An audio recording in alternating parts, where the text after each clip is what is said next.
My husband's sibling said, "She's only with you for the money." So I invited them to my family estate. When I met Owen at the community center where I volunteered, I was wearing paint-splattered jeans and a thrift store sweater. He worked the front desk part-time while finishing his master's degree. I thought he was cute. He thought I was broke. I never corrected him. After years of guys checking my last name on Google before dessert arrived, Owen just liked me. We dated for 6 months before he asked what I did for work. "I help manage some family properties," I said, which was technically true. I just didn't mention the properties included 3 hotels and a vineyard. His family was different. His sister Diane started immediately. "What do you do?" she asked at our first meeting, eyes scanning my clearance rack dress. "I work with real estate," I replied. Owen's brother Garrett jumped in. "Rental properties?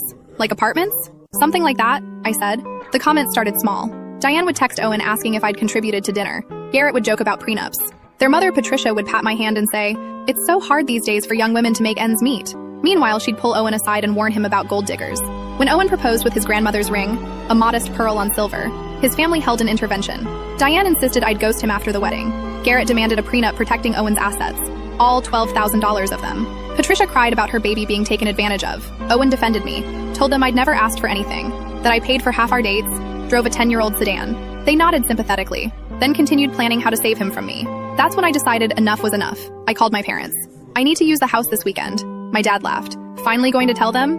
I sent Owen's family a separate invitation. Intimate family gathering before the wedding at my childhood home. Owen was confused but trusted me. We pulled up to the gates.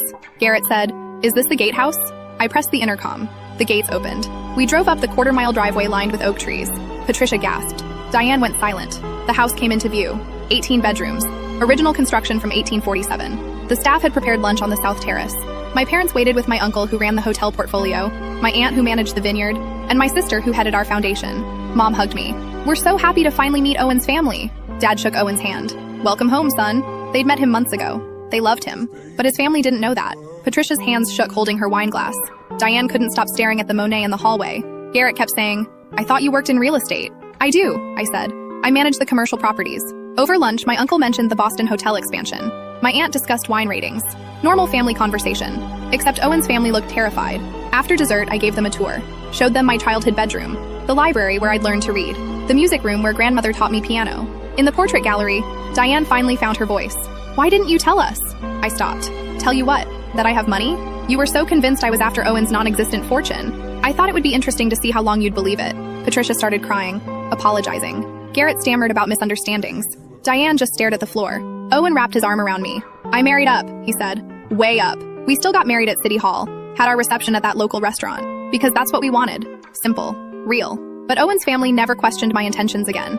And every Christmas, when we gather at my family estate, I wear paint-splattered jeans just to watch Diane's eye twitch.